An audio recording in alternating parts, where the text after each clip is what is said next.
Hello guys, નવા વિડીયોમાં આપ સૌનું હાર્દિક સ્વાગત છે। આજે સવારમાં શીતળા સાતમ હતું, તો આજે સવારમાં સવારે જલ્દી ઉઠીને અમે નાહી ધોઈને માતાજીના પૂજા કરવા માટે નીકળી ગયા હતા।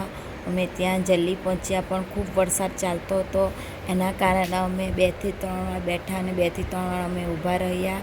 અને ત્યાર પછી ફાઇનલી વરસાદ એકદમ થોભી ગયો, તો પછી અમે ફાઇનલી પૂજા ચાલુ કરી દીધી।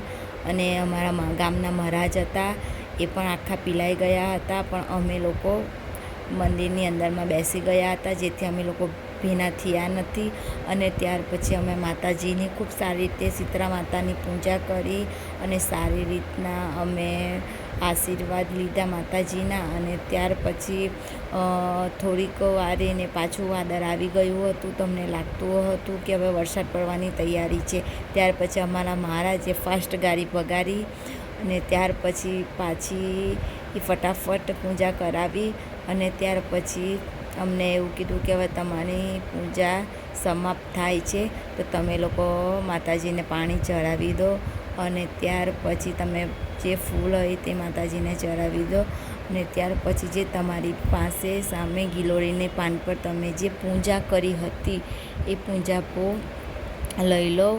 અને જ્યાં વચ્ચેની બાજુ પૂજા શીતળા માતાનું એ છે, ત્યાં શીતળા માતા ઉપર ચડાવવાનું હતું। ત્યાર પછી અમે લોકો ઊભા થઈ ગયા ને જે શીતળા માતાને ચડાવવાનું એ બધો પૂંજાપો લઈને શીતળા માતાને ચડાવી દીધું। તો તમને મારો વિડીયો સારો લાગતો તો લાઈક કરો, શેર કરો, સબસ્ક્રાઈબ કરો અને તમે લોકો કમેન્ટમાં બતાવો કે અમારા ગામમાં પણ અમે આ રીતના શીતળા સાતમની દર વર્ષે મંદિરે પૂજા કરવા જાય છે, તો તમે લોકો મને જરૂરથી કમેન્ટમાં બતાવજો। Thank you.